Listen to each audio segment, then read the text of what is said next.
अस्सलामुअलैकुम व्यूवर्स, उम्मीद है कि आप सब पहले से ज़्यादा बेहतरीन होंगे। वीडियो के टाइटल से तो आप लोगों को अंदाज़ा हो ही गया होगा कि आज मैं इस वीडियो में वेडनेसडे के बाकी के बचे कुछ एपिसोड्स को कवर करूंगी और इसी के साथ ही कुछ थ्योरीज पर भी बात करूंगी। आगे मैं आपको वैसे ही बहुत पकाने वाली हूँ, तो बिना टाइम वेस्ट किए अपनी वीडियो की इब्तिदा करते हैं। So let's start. Keep calm and pause your time.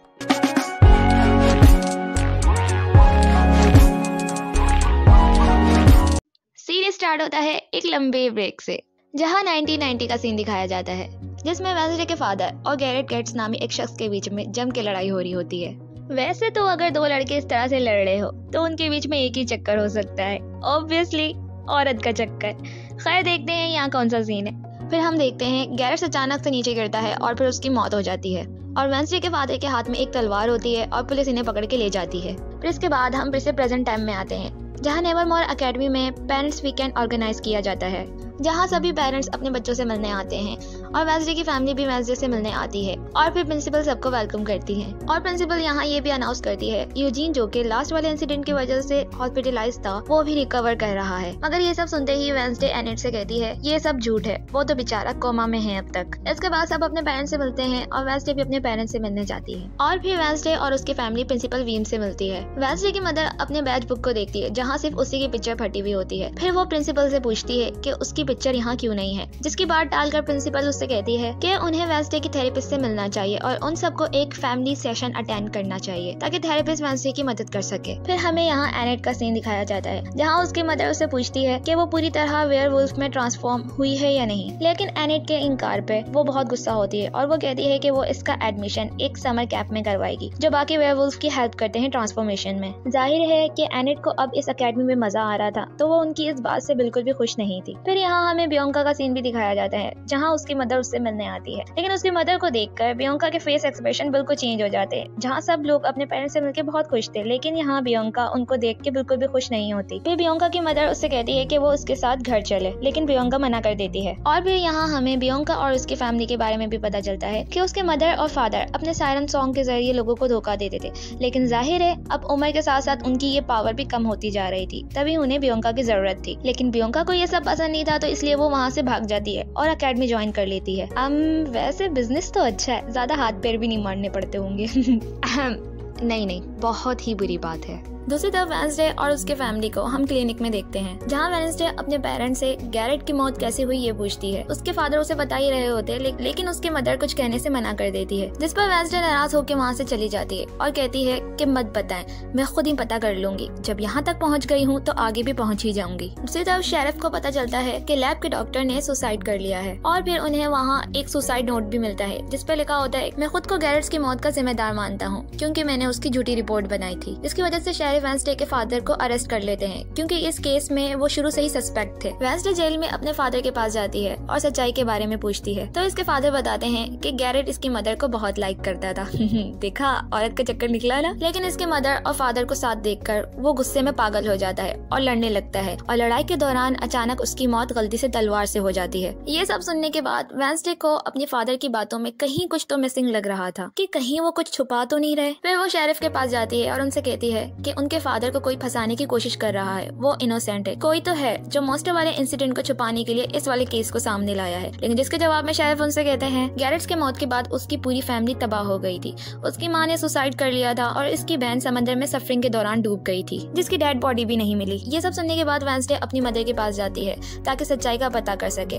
उसकी माँ, जो कि नाइटशेड की सीक्रेट लाइब्रेरी में थी, वो वेडनेसडे से पूछती है कि उसने नाइटशेड ज्वाइन क्यों नहीं किया, जिस पर वेडनेसडे उनसे कहती है कि वो उनकी तरह नहीं बनना चाहती, क्योंकि अपने टाइम पे वेडनेसडे की मदर इस क्लब की हेड हुआ करती थी। वेडनेसडे की इस बात पर उसकी मदर उससे कहती है कि नाइटशेड एक कंपटीशन नहीं है, बल्कि ये एक जिम्मेदारी है जिनका काम आउटकास्ट को बाहर की दुनिया से बचाना है, और इसकी शुरुआत इनके एंसेस्टर गुडी एडम ने की थी। इसके बाद उसकी मदर उससे पूछती है कि वो यहाँ क्यों आई है, जिसके जवाब में वेडनेसडे कहती है कि मुझे पता है 1992 में गैरेट का मर्डर आप नहीं किया है। फिर इसके बाद हमें यहाँ एक फ्लैशबैक दिखाया जाता है, जहाँ उसके फादर और गैरेट्स के दरमियान बुरी वाली फाइटिंग हो रही थी और वेडनेसडे की मदर ये सब दूर से देख रही थी। वो गुस्से में पागल हो चुका था और उसके मुंह से झाग निकल रहा था। उसकी मदर ने अपने हस्बैंड को बचाने के लिए उस पर तलवार से वार किया, जिसकी वजह से उसकी मौत हो गई। और फिर फौरन से उसके फादर ने उसके हाथ से तलवार ले ली ताकि इस पर कोई इल्जाम ना लगे, और फिर उन्हें पुलिस पकड़ के ले जाती है। वेंसडे यहाँ एक बात नोट करती है और अपनी मदर से कहती है, आपने कहा कि गैरेट्स के मुंह से झाग निकल रही थी, और ऐसा तभी होता है जब किसी ने जहर लिया हो।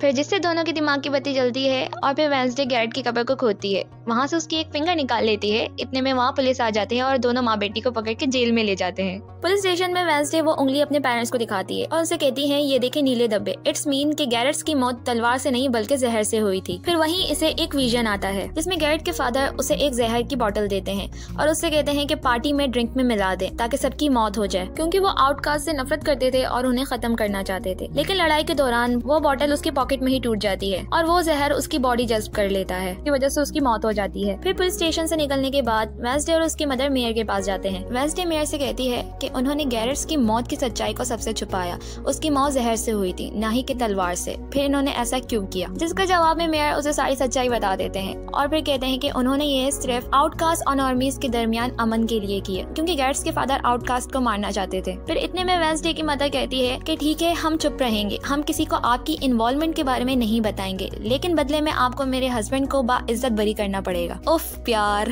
जिस पे मेयर को ना चाहते हुए भी उनकी बात माननी पड़ती है।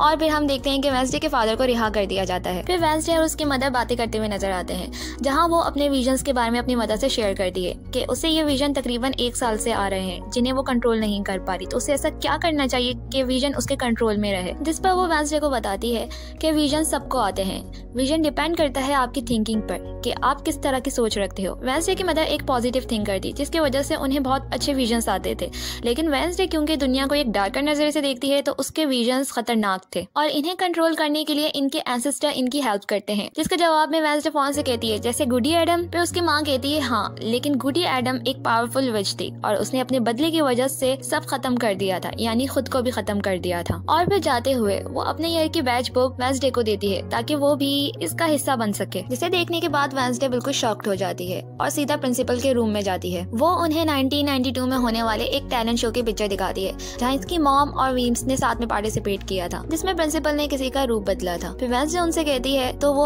आप ही थी जो रोवन बन के सामने आई थी।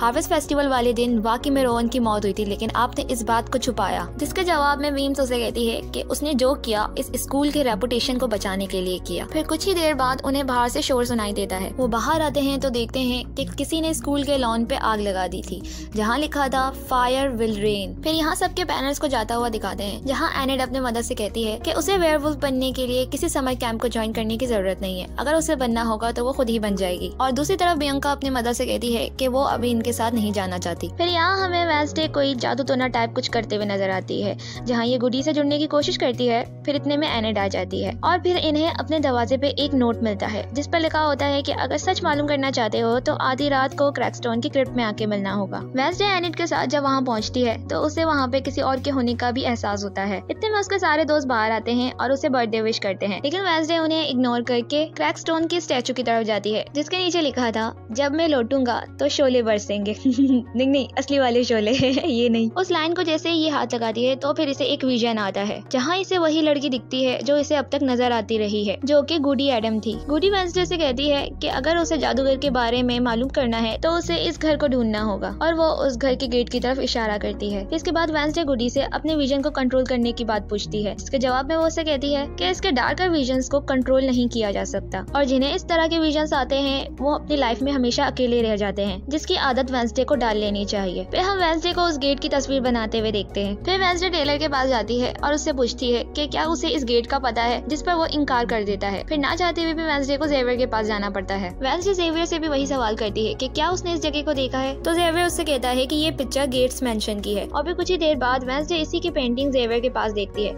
जिस पर वो इसे बताता है कि ये गेट उसे अपने सपने में दिखा था। और फिर वेंसडे जेवियर के पास अपने शेलो बजाने वाली पेंटिंग को भी देखती है, मतलब बेचारा अब तक उसका आशिक बना हुआ था। फिर इसके बाद हमें मेयर का सीन दिखाया जाता है जिनके हाथ में गेट्स फैमिली की डॉटर यानी लोरा गेट्स का डेथ सर्टिफिकेट था और वो कुछ मालूम करने की कोशिश कर रहे थे। अगले सीन में वेंसडे गेट्स मेंशन आती है और वहाँ छानबीन करने की कोशिश करती है, लेकिन उसी बीच उसे मेयर वहाँ से बाहर निकलते हुए दिखते हैं। मेयर शेरिफ को फोन फोन करते हैं और गेट्स मैंशन के बारे में कुछ बताने के लिए कैफे में बुलाते हैं। ये सुन के वेंसडे भी उनकी गाड़ी में छुप जाती है ताकि उसे इस बात का पता चल सके कि मेयर यहाँ क्यों आए हैं। मेयर गाड़ी से निकल के कैफे की तरफ जा रहे होते हैं कि तभी इनका कार एक्सीडेंट हो जाता है। इतने में वहाँ शेरिफ आ जाते हैं और वेंसडे हमेशा की तरह मौका वारदात पे मिलती है। फिर अब रात के वक्त वेंसडे एनिड और टेलर के साथ गेट्स मेंशन आती है कि यहाँ कुछ तो गड़बड़ है जिसकी वजह से मेयर की मौत हुई। वहाँ पहुंचकर उन्हें ऐसा लगता है कि कोई ऑलरेडी यहाँ पे रह रहा है क्योंकि वहाँ की मोमबत्तियाँ अब तक गर्म थी और इसके अलावा एक कमरा बिल्कुल साफ था। फिर इतने में वहाँ मॉन्स्टर एनिड और वेंसडे पर अटैक कर देता है, जिससे बचने के लिए ये लोग एक हिडन रूम में जाते हैं। वहाँ पहुंचकर ये लोग देखते हैं कि वहाँ कुछ बॉडी पार्ट्स रखे हैं। मींस के अब तक जितने भी लोग मरे हैं उन्हीं सबके बॉडी पार्ट्स थे यहाँ। फिर कुछ ही देर में मॉन्स्टर भी वहाँ आ जाता है और उन पर फिर से हमला कर देता है। फिर वो लोग भागते हुए इस गेट से बाहर निकलते हैं जहाँ वो लोग देखते हैं टेलर को पहले ही मॉन्स्टर ने जख्मी कर दिया था। फिर ये लोग यहाँ से टेलर के घर जाते हैं ताकि उसे बैंडेज कर सके। इतने में शेरिफ वहाँ आ जाते हैं और वेंसडे उनसे कहती है कि वो इन्हें कुछ दिखाना चाहती है। जब वो शेरिफ को लेके उसी घर में जाती है तो उसे वहाँ पे कुछ भी नहीं मिलता, जिस पर शेरिफ को बहुत ज्यादा गुस्सा आ जाता है और वो वेंसडे से कहते हैं कि वो इन सब चीजों से दूर रहे और खास तौर पर इनके बेटे से आज के बाद कभी ना मिले। अब जब वेंसडे अकेडमी आती है तो उसे वहाँ प्रिंसिपल खड़ी मिलती है, जो बहुत ही गुस्से में उसे कहती है कि मैंने तुम्हें कहीं भी जाने से मना किया था लेकिन तुमने हर बार की तरह मेरी बात को टाला। जिसके बाद वेंसडे प्रिंसिपल को वही पेजेस दिखाती है जो रोवन के पास था। वेंसडे प्रिंसिपल से कहती है कि रोवन ने उससे कहा था कि वो इस एकेडमी की तबाही की वजह बनेगी, लेकिन जबकि उसे ये लगता है कि वो इस एकेडमी को बचा रही है, जिस पर मुझे एक मौका तो मिलना चाहिए। फिर प्रिंसिपल उससे कहती है कि उसे कोई मौका नहीं मिलने वाला, इस बार अगर उसने इस तरह की कोई हरकत की तो उसे एकेडमी से निकाल दिया जाएगा। जब वेंसडे अपने कमरे में वापस आती है तो देखती है एनिड अपना सामान पैक कर रही है। वो वहाँ से जाते हुए वेंसडे से कहती है कि वो बहुत सेल्फिश है, उसे अपने अलावा किसी और की फिक्र नहीं, उसे ये फिक्र नहीं कि उसके दोस्त जिंदा रहें या मर जाएं। और फिर ये कहकर वो इस रूम से चली जाती है। जिसके बाद वेंसडे बहुत अकेली हो जाती है और उसे गुडी एडम की वही बात याद आती है कि उसने कहा था ये हमेशा अकेली रहेगी। फिर वेंसडे उस बॉक्स को देख रही होती है जो वो गेट्स मेंशन से लाई थी। उसी बॉक्स के नीचे से इसे अपनी कुछ पिक्चर्स मिलती है, जिस पर ये सोचती है कि एडम्स फैमिली, मॉन्स्टर और गेट्स फैमिली, इन सब के बीच में कोई ना कोई कनेक्शन तो है जिसका वो पता लगा कर रहेगी और मॉन्स्टर को भी ढूंढ ही लेगी। वहीं हम दूसरी तरफ देखते हैं कि कोई मेयर को मार देता है और इसी के साथ ही छठा एपिसोड यहाँ खत्म हो जाता है। सातवें एपिसोड के स्टार्ट में हमें मेयर का फ्यूनरल दिखाया जाता है, जहाँ वेंसडे वहाँ पे आने वाले तमाम लोगों को मशकूक निगाहों से देखती है और सोचती है कि मेयर का कातिल जरूर इन्हीं में से कोई एक होगा। फिर इसी दौरान इसे ये महसूस होता है कि कोई उस पर नजर रखे हुए है। मीन्स कि उसकी छठी हिंस इसे चीख चीख के कह रही थी कि कोई तो है जो इस पे अपनी नजरें गाड़े हुए है। वैसे तो औरतों की छठी हिंस बहुत ही ज्यादा तेज होती है, तो डेफिनेटली वेंसडे की भी होनी थी कि तभी उसे कोई दिखता है और फिर वो उस आदमी का पीछा करते हुए जंगल में भागती है। वहाँ पहुंचकर उसे पता चलता है कि ये कोई और नहीं बल्कि इसके अंकल है। उसके अंकल उसे बताते हैं कि वो अभी कहीं से एक क्राइम कमिट करके भागे हैं, जिसकी वजह से उन्हें छुपने के लिए जगह चाहिए। तो फिर वेंसडे उन्हें यूजीन के बी हाउस ले जाती है। वहाँ पहुंचकर वेंसडे उन्हें मॉन्स्टर की पिक्चर दिखाती है और उनसे पूछती है कि क्या आप इसके बारे में जानते हैं, जिसे देखकर वो बताते हैं कि ये एक हाइड है जो आउटकास्ट में से ही होते हैं। फिर वेंसडे उनसे कहती है कि नेवरमोर अकेडमी में किसी हाइड के बारे में कुछ नहीं लिखा, जिस पर उसके अंकल उसे बताते हैं कि वो हाइड के बारे में ज्यादा कुछ तो नहीं जानते, लेकिन अगर वेंसडे को हाइड के बारे में मालूम करना है तो उसे नेवरमोर अकेडमी में नाइटशेड की सीक्रेट लाइब्रेरी में जाना पड़ेगा। शायद इन्हें वहाँ इसके बारे में कुछ पता चल जाए। वेंसडे जब नाइटशेड की सीक्रेट लाइब्रेरी में एंटर होती है तो वहाँ ज़ेवियर को देखती है। वेंसडे उससे कहती है कि जहाँ जहाँ मॉन्स्टर की बात होती है वहाँ तुम जरूर पाए जाते हो ना हो कहीं मॉन्स्टर तुम ही हो, जिस पर ज़ेवियर और वेंसडे की अच्छी खासी बहस शुरू हो जाती है और ज़ेवियर उससे कहता है कि वो इस पर भरोसा करना ही नहीं चाहती और फिर वहाँ से गुस्से से चला जाता है। उसके जाते ही वहाँ उसके अंकल आ जाते हैं। फिर वो दोनों मिलके वहाँ एक बुक ढूंढते हैं जिसमें हाइड और बाकी आउटकास्ट के बारे में लिखा था। उस बुक को पढ़ने के बाद उन्हें ये अंदाजा हो जाता है कि हाइड किसी के भी कंट्रोल में आ सकते हैं, उन्हें किसी केमिकल से अनलॉक किया जाता है। एक बार अगर वो अनलॉक हो जाए तो अपने मास्टर के लिए कुछ भी कर सकते हैं, जैसे मानो चिराग वाला जिन। ये सारे डिस्क्रिप्शन जानकर वेंसडे को ज़ेवियर पर पक्का वाला शक हो जाता है। फिर वो उस पे वही अपना पुराना काम यानी कि नजर रखती है। नेक्स्ट सीन में हम वेंसडे को ज़ेवियर पर नजर रखते हुए देखते हैं, जहां वो डॉक्टर किनबॉट से मिलता है। क्योंकि वो वेंसडे की थेरेपिस्ट थी और उसका यूं ज़ेवियर से मिलना उसे कुछ खटक रहा था, इसलिए उसका शक अब और भी ज्यादा पक्का हो गया। ज़ेवियर डॉक्टर से कहता है कि उसने अपने ख्वाब में उसकी मौत देखी थी, लेकिन काफी दूर होने की वजह से वेंसडे उनकी बात नहीं सुन सकी। ये सब सुनने के बाद वेंसडे प्रिंसिपल के रूम में जाती है, क्योंकि उसे कहीं ना कहीं ये जरूर लग रहा था कि डॉक्टर किनबॉट हिप्नोसिस के जरिए जेवियर को अपने कंट्रोल में कर रही है। लेकिन फिर इतने में वहाँ डॉक्टर आ जाती है, जिसकी वजह से वेंसडे कुछ नहीं कहती और वहाँ से चली जाती है। दूसरी तरफ टेलर वेंसडे को डेट के लिए पूछता है। रात के वक्त वेंसडे थिंग से कहती है कि वो डायरी पर नजर रखे और वो टेलर से मिलने जा रही है। जब वो टेलर के बताए हुए एड्रेस पे पहुंचती है तो वहाँ पहुंच के बिल्कुल शॉक्ड हो जाती है, क्योंकि टेलर ने उस जगह को लाइटों से सजा रखा था, जिससे वो खौफनाक भूतिया गुफा एक रोमांटिक डेट पॉइंट बन गया। टेलर वेंसडे से अपना दर्द दिल बयान कर ही रहा होता है कि वहाँ उसके अब्बा जनाब आ जाते हैं और कबाब में हड्डी बन जाते हैं। फिर वेंसडे वहाँ से चली जाती है। अपने रूम में पहुंचकर वो देखती है कि उसका सारा सामान इधर उधर बिखरा पड़ा है और उसके रूम से डायरी भी गायब थी। फिर इसके बाद इसकी नजर थिंग पर जाती है तो वो हैरान हो जाती है, क्योंकि किसी ने थिंग पर चाकू से वार किया हुआ था। वेंसडे थिंग को इस हालत में देख के बहुत घबरा जाती है और फिर उसे लेके अपने अंकल के पास जाती है और बहुत ज्यादा अपसेट होकर अपने अंकल से कहती है कि अंकल प्लीज इसे बचा लें। तब उसके अंकल बार बार बिजली के झटके उसको देते हैं, जिससे वो दोबारा से जिंदा हो जाता है। थिंग के ठीक होने पर वेंसडे उससे पूछती है कि उसके साथ ये सब किसने किया, जिस पर थिंग उसे इशारे पर बताता है कि उसने नहीं देखा, क्योंकि उस पर हमला पीछे से हुआ था। ये सब सुन के वेंसडे को बहुत ज्यादा गुस्सा आता है और वो थिंग से वादा करती है कि उसके साथ ये सब करने वाले को वो नहीं छोड़ेगी। फिर इसके बाद वेंसडे प्रिंसिपल वीन्स के पास जाती है और उनसे कहती है कि किसी ने इसके रूम में घुसकर सीक्रेट डायरी चुरा ली, जो वो लाइब्रेरी से लाई थी। जिस पर वो वेंसडे से कहती है कि वो डायरी तो लाइब्रेरी में थी, तुम्हारे पास कहाँ से आई? तुम ऐसी हरकतें मत करो जिसकी वजह से मुझे स्कूल को बंद करना पड़े। और फिर वेंसडे के पूछने पर वो इसे हाइट के बारे में भी बताती है कि ये एक कंट्रोलेबल आउटकास्ट है जिन्हें नेवर अकेडमी से निकाल दिया गया था। जिस पर वेंसडे को ये पता चलता है कि प्रिंसिपल वीम्स शुरू से ही जानती थी कि जंगल में होने वाले हमले के पीछे हाइड है, लेकिन उन्होंने ये बात सबसे छुपाई। जिस पर वो इन्हें सारे मर्डर्स का कसूरवार ठहराकर वहाँ से चली जाती है। फिर जब वेंसडे वहाँ से जा रही होती है तो बियंका इसे मेयर के बेटे के पास ले आती है। यहाँ वो इन्हें बताता है कि मरने से कुछ दिन पहले मेयर लॉरा गेट्स के बारे में पता लगाने की कोशिश कर रहे थे, क्योंकि उसकी डेड बॉडी कभी मिली ही नहीं थी। यहाँ वेंसडे और बियंका ये कंक्लूड करते हैं कि मे बी वो वापस आ गई है ताकि वो अपनी फैमिली का बदला ले सके। यहाँ से निकलने के बाद वेंसडे डायरेक्टली डॉक्टर किनबॉट के ऑफिस पहुँचती है, जहाँ वो इन्हें लॉरा गेट्स का वही बॉक्स देती है और इनसे कहती है कि अब तक के होने वाले तमाम मर्डर में यही इन्वॉल्व थी और इन्होंने ही जेवियर को अनलॉक किया और उसकी मदद से इतने सारे मर्डर्स किए। ये सब कहने के बाद वो वहाँ से चली जाती है। डॉक्टर वेंसडे की ये बात सुन के काफी शॉक्ड होती है और फिर वो प्रिंसिपल वीन्स को फोन करती है।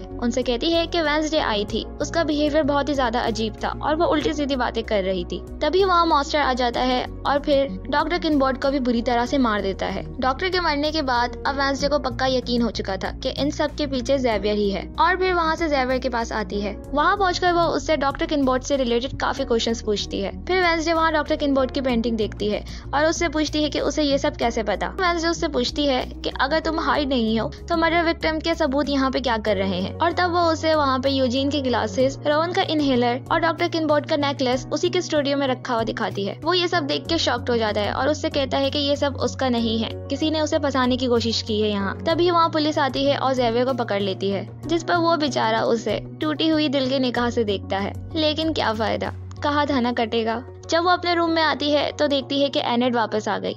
एनेट वेंसडे से कहती है कि उसने इसे और थिंग को बहुत मिस किया, इन लोगों का कोई ना कोई कनेक्शन तो है, तभी वो इनके बिना नहीं रह पाई। फिर इसके बाद वेंसडे टेलर के पास जाती है। वहाँ पहुंचकर वो उससे कहती है कि टेलर वही है जिसपे वो ट्रस्ट कर सकती है, जिसे सुनकर टेलर का दिल बाग बाग हो जाता है। और जब वो दोनों क्लोज होते हैं तभी वेंसडे को एक और विजन आता है, जहाँ वो डॉक्टर की मौत देखती है और उन्हें मारने वाला मॉन्स्टर कोई और नहीं बल्कि टेलर होता है। ये सब देखने के बाद वो बहुत शॉक्ड हो जाती है कि अभी तो नया नया प्यार हुआ था और ये क्या हो गया, और बिना कुछ बोले वहाँ से भाग जाती है। अब 8वें एपिसोड के स्टार्ट में वेंसडे टेलर को जंगल में मिलने के लिए बुलाती है और उससे कहती है कि उसे मालूम है कि यही हाइड है। जेवियर को तो सिर्फ इन सब में फंसाया जा रहा था, जबकि असली मॉन्स्टर तुम ही हो। जिस पर टेलर उसे बार बार मना करता है कि वो नहीं जानता वेंसडे उससे क्या कहना चाहती है। फिर इतने में नाइट शेड सोसाइटी के बाकी मेंबर भी वहाँ आ जाते हैं और टेलर को पकड़ लेते हैं। फिर यहाँ वेंसडे टेलर को टॉर्चर करती है ताकि वो इसे सच बता दे। ये सब देखकर बाकी मेंबर्स उसे मना करते हैं, लेकिन वो किसी की नहीं सुनती। जब टेलर फिर भी कुछ नहीं बता रहा होता तो वेंसडे उससे कहती है कि टेलर की मदर भी एक हाइड थी,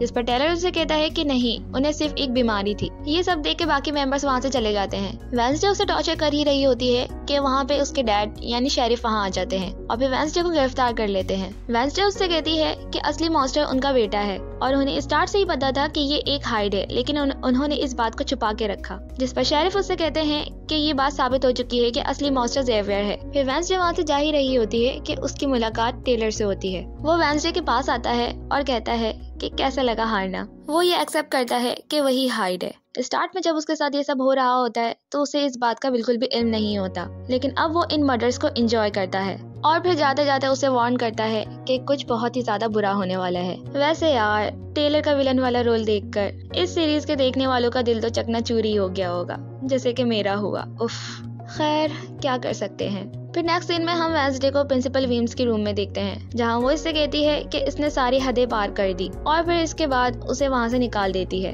लेकिन निकाले जाने पर भी वेंसडे बार बार एक ही बात दोहरा रही थी कि टेलर ही असली मॉन्स्टर है, लेकिन फिर भी प्रिंसिपल वीम्स उसकी एक सुने बिना भी उसे वहां से निकाल देती है। फिर आखिरी बार वेंसडे जेवियर से मिलने जाती है। जेवियर जो कि जेल में बंद था, उससे बहुत ही ज्यादा नाराज था क्योंकि यही वो थी जिसने इसे पुलिस के हवाले किया था। वेंसडे उससे बताती है कि उसके जरिए जेवियर को फंसाया गया है, असल मॉन्स्टर तो टेलर था। लेकिन जेवियर उसकी एक नहीं सुनता और उसे वहां से जाने के लिए कहता है और कहता है कि सारी फसाद की जड़ वही है, अगर वही एकेडमी छोड़ के चली जाएगी तो फिर कुछ भी गड़बड़ नहीं होगा। ये सब सुनने के बाद वेंसडे वहां से चली जाती है। अपने रूम में आकर वेंसडे अपना सारा सामान पैक करती है और सबसे आखिरी मुलाकात करती है। एंड में वो यूजीन के पास जाती है और उससे कहती है कि मैं तो जा रही हूँ, तुम अपना ख्याल रखना। और यूजीन से ये भी कहती है कि इन सब के पीछे डॉक्टर किनबॉट और टेलर का हाथ था। लेकिन यूजीन उसे बताता है कि जिस रात उस पर हमला हुआ था तो उसने केव के पास एक ऐसी औरत को देखा था जिसने रेड बूट पहने हुए थे। फिर यहाँ वेंसडे रियलाइज करती है कि स्कूल में सिर्फ एक ही लेडी है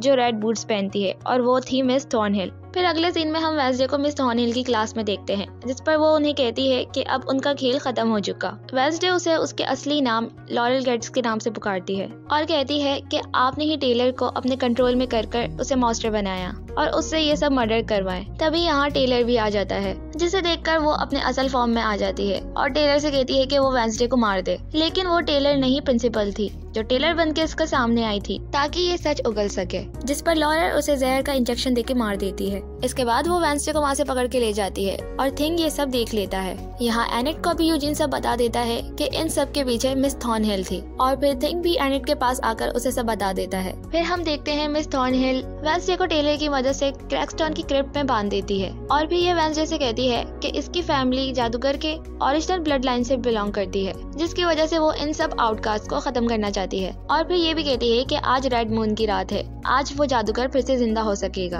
वहाँ वेंसडे वही बॉडी पार्ट्स देखती है जो उसने गेट्स मेंशन में देखी थी, जिस पर वेंसडे को ये पता चल गया था कि इन सब बॉडी पार्ट्स को सिर्फ इसीलिए इकट्ठे किए गए हैं ताकि इस जादूगर को दोबारा से जिंदा किया जा सके। तभी यहाँ मिस थॉर्नहिल वेंसडे को बताती है जब गुडी एडम ने जादूगर को मारा था, इसके बाद उसने अपने खून से जादूगर की कब्र पे लॉक लगा दिया और अब इसी लॉक को खोलने के लिए इन्हें गुडी की फैमिली में से किसी पर्सन का खून चाहिए था। और वेंसडे जो कि इसी फैमिली से है, इनके बहुत काम आने वाली थी क्योंकि आज ब्लड मून की रात थी और आज ही के दिन वेंसडे के खून से उनके कब्र को अनलॉक करके उन्हें वापस जिंदा किया जा सकता था। ये सब कहने के बाद वो वेंसडे के हाथ पे एक कट लगा देती है, जिससे उसका बहुत सारा खून बहने लगता है और फिर इसके खून से जादूगर की कब्र का ताला खुल जाता है और फिर अगले ही लम्हे जादूगर भी जिंदा होके अपनी कब्र से बाहर आ जाता है और फिर बाहर आते ही वो वेंसडे को चाकू मार देता है। इसके बाद लॉरेल और जादूगर अकेडमी की तरफ जाते हैं ताकि उसे खत्म कर सके। फिर यहाँ वेंसडे भी मर रही होती है कि वहाँ गुडी एडम आ जाती है। वो वेंसडे से कहती है कि अभी इसके मरने का वक्त नहीं आया है, कि जादूगर को मारने के लिए उसे उसके दिल के आर पार तलवार करनी होगी। फिर इसके बाद गुडी वेंसडे को उसी नेकलेस की मदद से बचाती है जो उसकी मदर ने उसे स्टार्ट में दी थी और उसे जिंदा करने के बाद वो वहाँ से गायब हो जाती है। दूसरी तरफ एनेट नाइट शेड्स को अलर्ट कर देती है और खुद थिंग के साथ वेंसडे को ढूंढने निकल जाती है। वेंसडे जैसे ही अकेडमी की तरफ जा रही होती है, उसे रास्ते में टेलर मिल जाता है और फिर वो मॉन्स्टर में ट्रांसफॉर्म होकर उस पर हमला कर देता है। लेकिन फिर तभी एनेट फाइनली वुल्फ बन जाती है और टेलर पे हमला करके वेंसडे को बचाती है। फिर यहाँ हमें इन दोनों के बीच अच्छे जानवरों वाली लड़ाई देखने को मिलती है। लेकिन यहाँ हाइड वेयरवुल्फ पे भारी पड़ रहा था कि तभी वहाँ शेरिफ आ जाते हैं और हाइड पर गोली चला देते हैं, जिससे जख्मी होने के बाद टेलर फिर से इंसान बन जाता है। इसके बाद वेंसडे जादूगर से लड़ने और उसे रोकने के लिए अकेडमी आ जाती है। फिर इतने में जेवियर पीछे से जादूगर पे तीर चला देता है, लेकिन वो बुढ़ा अभी जिंदा हुआ था, कहाँ इतनी जल्दी मरने वाला था। वो इस तीर को रोककर उसी पर जवाबी हमला कर देता है। इसी बीच वेंसडे उस तीर को खुद पर लेकर जेवियर को बचाती है और जख्मी हो जाती है। फिर वो जेवियर से कहती है कि अकेडमी में मौजूद बाकी बच्चों को भी वहाँ से बाहर निकाले, क्योंकि ये हम जेसो को नहीं छोड़ेगा। और हमें ही मारने आया है, जिस पर वो इसकी बात सुनकर सबको अकेडमी से बाहर निकाल रहा होता है। जिसके बाद वो फिर से खड़ी हो जाती है और फिर अपने तलवार की मदद से जादूगर से लड़ रही होती है। जख्मी होने के बावजूद बंदी ने उस जादूगर को अच्छी खासी टक्कर दी, लेकिन बेचारे की जख्मी होने की वजह से जादूगर उस पर भारी पड़ रहा था। और फिर इतने में बियांका उस जादूगर पे पीछे से वार करती है, जिस पर मौका देखकर वेडनेसडे भी तलवार उसके दिल के आर पार कर देती है और जादूगर को मार देती है और उसका जिस्म जलकर राख हो जाता है। जादूगर के मरते ही यहाँ मिस थॉर्नहिल आ जाती है, जिसके हाथ में गन थी। और फिर जब वो वेडनेसडे की तरफ बढ़ रही होती है तो इतने में वहाँ यूजीन आ जाता है और अपनी बीस की मदद से उन पर हमला कर देता है और फिर वेडनेसडे इसे भी मार देती है। जब वेडनेसडे अपने मिशन पे कामयाब होने के बाद बाहर आती है तो देखती है उसके बाकी सारे दोस्त बाहर खड़े हैं और वहाँ एनेट भी थी, जो अब दोबारा से इंसान बन चुकी थी। फिर इसके बाद यहाँ वो दोनों पहली बार हग करते हैं, क्योंकि माना एनेट इसकी दोस्त थी, लेकिन वेडनेसडे फिर भी कोई ना कोई डिस्टेंस मेंटेन रखती थी। लेकिन आज उसने सब कुछ बुला के उसे सिर्फ गले से लगाया।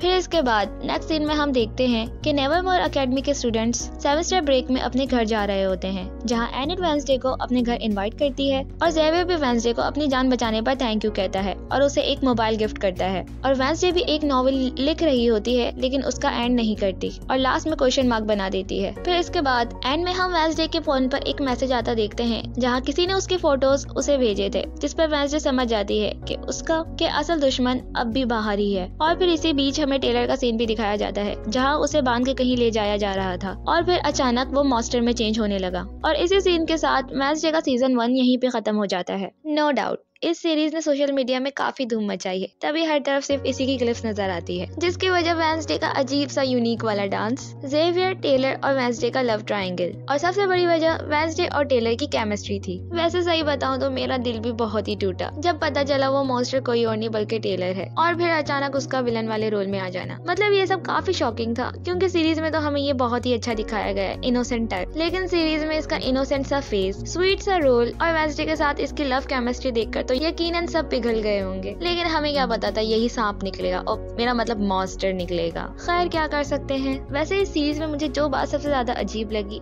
वो प्रिंसिपल वीम्स की मौत थी। यानी प्रिंसिपल हो गई, इतनी आसानी से कैसे मर गई। और शुरू से ही ये थोड़ी सस्पेक्टेड लग रही थी और ऐसा लग रहा था कि वेडनेसडे की मदर के साथ इसका कोई 36 का आंकड़ा है। लेकिन इन सब बातों को क्लियर किए बिना ही ये कैसे मर सकती है। खैर अगर ये लोग भी इंडियन ड्रामा से इंस्पायर्ड है तो वो भी यकीनन वीम्स को जिंदा कर देंगे, यानी वही दूसरा जन्म टाइप। खैर वो तो हमें सेकंड सीजन में ही पता चलेगा। मेरे ख्याल से इसका सेकंड सीजन और भी ज्यादा मजेदार होने वाला है, जिसमें शायद वेडनेसडे बहुत ही ज्यादा पावरफुल रोल में नजर आए और इसके अलावा हमें दूसरे आउटकास्ट कम्युनिटी के बारे में भी पता चले, और सबसे बड़ी बात असल विलन के बारे में भी कुछ पता चले। सो वीडियो पसंद आने पर मेरी इस वीडियो को अपने लाइक और सब्सक्रिप्शन से जरूर नवाज देना। गरीब का भला ही हो जाएगा। तो मिलते हैं नेक्स्ट वीडियो में, तब तक के लिए टाटा।